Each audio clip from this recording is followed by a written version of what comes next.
Ellie Sanchez, the girl who sued the state. My name is Roberto Estrada, senior reporter for the Texas Chronicle. I was assigned to this case. The clock ticked to 10:17 a.m. in the solemn chamber of the Austin Family Court. The room was charged with anticipation as Ellie Sanchez, a petite figure standing barely 5 feet tall, took her place in history. Her arms were wrapped tightly around her midsection, a gesture of self-preservation as she launched a legal battle against her own parents for neglect and against the state of Texas for denying her the right to an abortion. She wore a faded, oversized hoodie that draped over her small frame, its fabric worn from years of wear. Her hair cascaded in a tangled dark waterfall down her back, each strand a testament to the turmoil she had endured.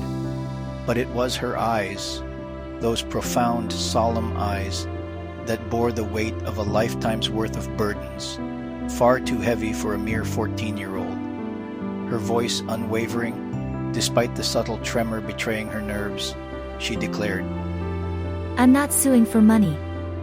I'm suing because someone has to say it. You don't get to force me to exist, and then throw me away.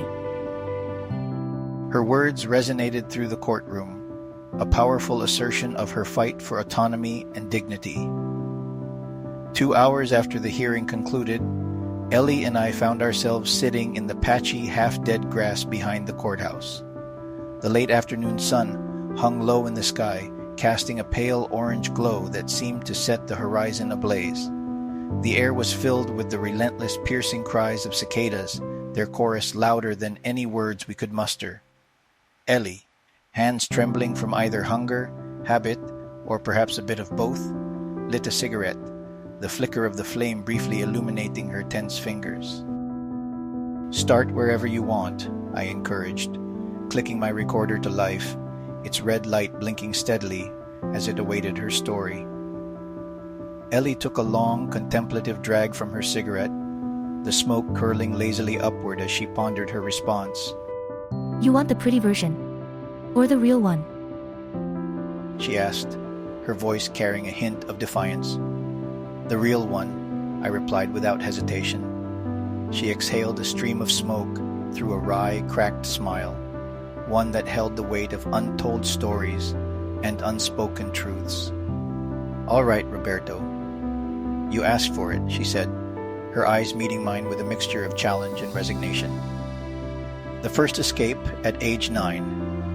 It was a Tuesday, Ellie said, her voice tinged with the heaviness of memory.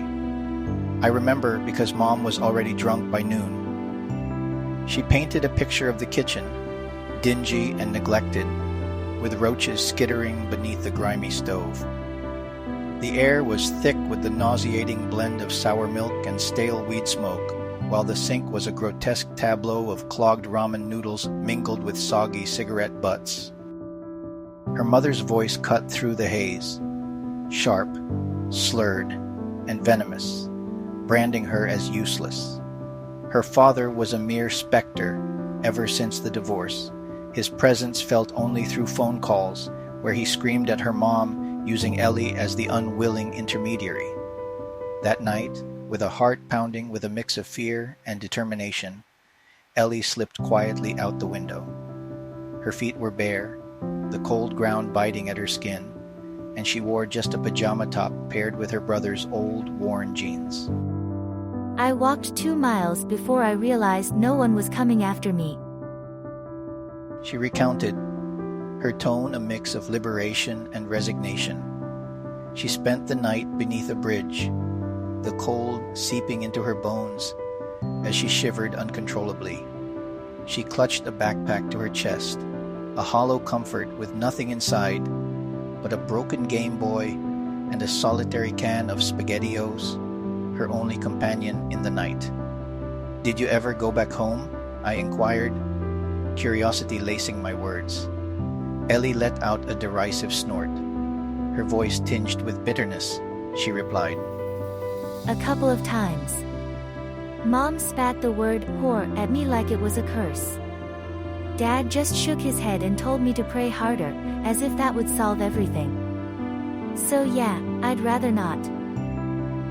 System failure at 11.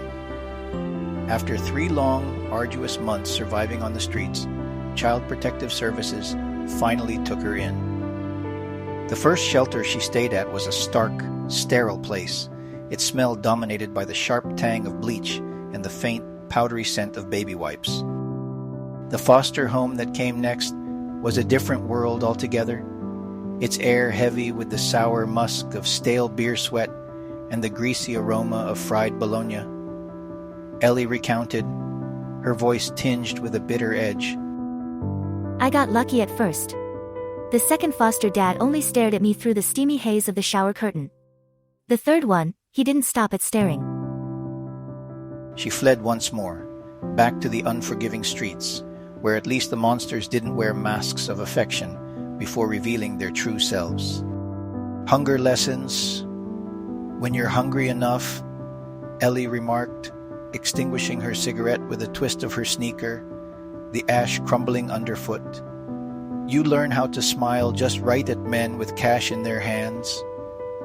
Her voice carried a mix of defiance and resignation echoing through the dimly lit alley. Her fingers danced restlessly in her lap, betraying her nerves. Tiny scars crisscrossed her knuckles, each a testament to her past. Some were from fights, reminders of battles fought with clenched fists, while others were from the sharp blade of a knife, a desperate attempt to feel something, anything, other than the numbness that consumed her. They call it survival sex. Like giving it a name makes it better. She continued, her words heavy with disdain. Her tone was bitter, laced with the harsh reality of a life lived on the edge, where labels did little to soften the harshness of existence. The first positive test at age 12. She discovered the news in the dim confines of a truck stop bathroom just outside the bustling city of Houston. The fluorescent lights flickered above her as she nervously watched the pregnancy test stick transform, its stark white surface slowly blooming into an undeniable pink. Outside the flimsy door, a stranger impatiently hammered with her fist, her voice a muffled demand to hurry up. I puked twice, stole a bottle of water from the nearby shelf, and walked out as if nothing monumental had just unfolded within those grimy walls. Her first call was to her mother, but the line rang hollow. No response. Desperately, she dialed her father. His voice came through cold and unsympathetic, slicing through her turmoil. You made your bed, he said, leaving her to grapple with the weight of his words. The lawsuit begins. In the solemn, echoing halls of the courthouse, her parents sat on opposite sides of the room, a chasm of silence between them. Her lawyer stood at the front, his voice clear and resonant, as he read out the list of charges, each word hanging heavily in the air: neglect, abandonment, contributing to homelessness. Her mother stifled a laugh, a bitter sound that barely escaped her lips, while her father was absorbed in the glow of his phone, his eyes fixed on the screen, seemingly detached from the gravity of the moment. Texas law strictly prohibited abortion for minors without the necessary parental consent. Unfortunately for Ellie, her parents flatly refused to grant their approval. Desperate, Ellie pleaded with the court to allow her to journey to New York, a place where the procedure was still accessible to out-of-state minors.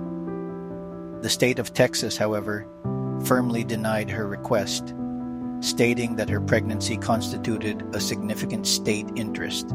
Ellie lamented, her voice tinged with frustration and bitterness. I felt like I became nothing more than property the moment I got pregnant. Before that, nobody cared at all. The New York woman, Sister Agnes, appeared as if by divine intervention, clad in her sensible orthopedic shoes. An 80-year-old with a lifetime of wisdom as a former shelter director, now flown in to serve as Ellie's guardian ad litem. Her presence felt like a gentle, comforting breeze in the chaos of the courtroom. She held my hand in court, Ellie recalled, her voice tinged with a mix of surprise and warmth. I don't think anyone's done that since I was like 5. The simple gesture, so rare in her life, brought a sense of reassurance and warmth that Ellie hadn't felt in years. The social media circus. Hashtags flooded the digital landscape, each one a rallying cry for justice. Save Baby Hope, Free Ellie, Not Your Womb, Texas. Outside the courthouse, a sea of evangelicals gathered, their fervent prayers filling the air. They held plastic baby dolls, their surfaces smeared with what looked like blood, a dramatic symbol of their cause. The atmosphere was charged with emotion and conviction, a clash of beliefs playing out on the courthouse steps. Meanwhile, pro-choice activists mobilized in their own way, reaching out to Ellie with practical support. They sent her gas money and DoorDash gift cards, tangible tokens of solidarity in her fight. Their efforts were a lifeline, a gesture of community and empathy. Across the digital airwaves, a YouTube pastor unleashed a fiery sermon, branding her as Satan's teenage handmaid. His words crackled with condemnation, a stark reminder of the polarized world she navigated. The twist. When Ellie finally arrived in New York, she found herself standing outside the clinic door for nearly an hour, her heart pounding in her chest. The city buzzed around her, its energy a stark contrast to the stillness she felt inside. She could feel the cool breeze brushing against her skin, hear the distant honking of taxis, and sense the life pulsing around her. Yet she remained rooted to the spot, staring at the entrance. Inside, the clinic was a sanctuary of calm. The nurses moved with a gentle grace, their voices soothing whispers that blended with the soft, ambient light that bathed the room in a comforting glow. Everything about the place was designed to ease the tension, to offer solace in a world that often felt overwhelming. In the hallway, Sister Agnes stood, her hands clasped tightly in prayer. Her eyes were closed, her lips moving soundlessly as she offered her silent petitions to the heavens. The serenity of her presence was palpable, a steadying force in the midst of uncertainty. And Ellie. She found herself unable to take that final step. The weight of her decision pressed down on her, anchoring her feet to the ground. She confessed, her voice carrying the weight of her conviction. I didn't keep the baby because I'm pro-life. I kept her because I wanted to do one thing right. A different kind of choice. The nun who managed the shelter gently introduced Ellie to the Sisters of Mercy, a small, tranquil convent nestled amidst a vibrant garden, offering both solace and a compassionate counseling program for young mothers. They didn't force religion upon her. Instead, they guided her with kindness, teaching her how to find her breath again, to rediscover her own rhythm in life. At the tender age of 15, Ellie brought a new life into the world. Just a year later, at 16, she made the heart-wrenching yet hopeful decision to sign adoption papers, entrusting her daughter to the care of a nurturing teacher and a devoted nurse. By 18, she committed herself to vows of poverty, chastity, and obedience. She exchanged her hoodie for a habit, her cigarette for prayer beads. We lingered until the sun dipped below the horizon, casting a warm golden hue over everything around us. The cicadas filled the air with their relentless, high-pitched chorus, growing more intense as the day faded into night. Ellie, with a casual sweep of her hand, brushed her hair away from her face and asked, I sued my parents because they gave me life and then threw it away. But Sister Agnes gave me a reason to live it. You gonna make me sound like a saint? No, I replied, my voice steady, like a girl who survived. A genuine smile spread across Ellie's face, the first real one I'd witnessed all day, lighting up her features with a newfound softness. Good. Because that's all I ever was.